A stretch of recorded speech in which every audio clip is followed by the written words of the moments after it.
Even though my parents didn't have a lot of money, they never went to college themselves.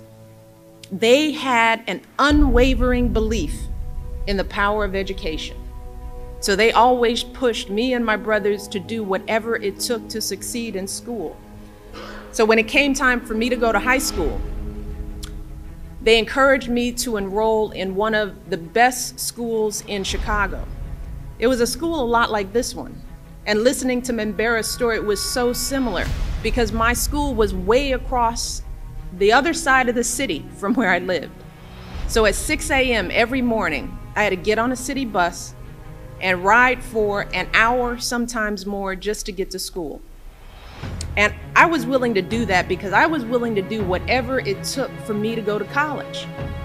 I set my sights high. I decided I was going to Princeton, but I quickly realized that for me, a kid like me, getting into Princeton wasn't just going to happen on its own. See, I went to a great school, but at my school we had so many kids, so few guidance counselors, they were dealing with hundreds of students. So they didn't always have much time to help me personally get my applications together. Plus, I knew I couldn't afford to go on a bunch of college visits. I couldn't hire a personal tutor. I couldn't enroll in SAT prep classes. We didn't have the money. And then, get this, some of my teachers straight up told me that I was setting my sights too high. They told me I was never going to get into a school like Princeton. And I still hear that doubt ringing in my head. So it was clear to me that nobody was going to take my hand and lead me to where I needed to go. Instead, it was going to be up to me to reach my goal. I would have to chart my own course. And I knew that the first thing I needed to do was have the strongest academic record possible. So I worked hard to get the best grades I could in all of my classes. I got involved in leadership opportunities in school where I developed close relationships with some of my teachers and administrators. I knew I needed to present very solid and thoughtful college applications, so I stayed up late, got up early in the morning to work on my essays and personal statements. I knew my parents would not be able to pay for all of my tuition.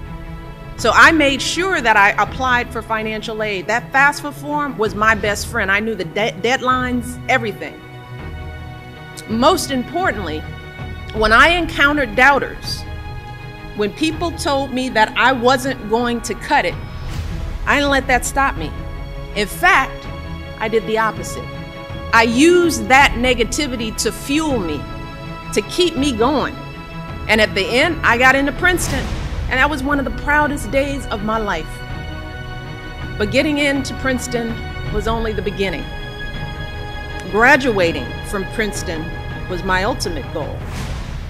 So I had to start all over again, developing and executing a plan that would lead me to my goal. And of course, I struggled a little bit. I had to work hard again to find a base of friends and build a community of support for myself in this Ivy League university.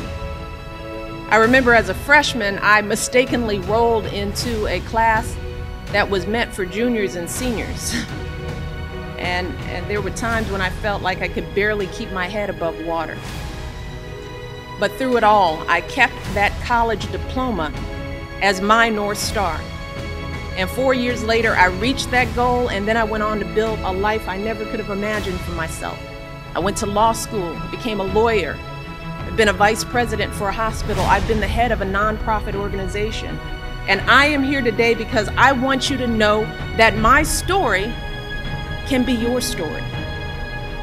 The details might be a little different, but let me tell you, so many of the challenges and the triumphs will be just the same. You might be dreaming of becoming a doctor, a teacher, maybe a mechanic or a software designer. Or you might not know what you want to do right now, and that's fine.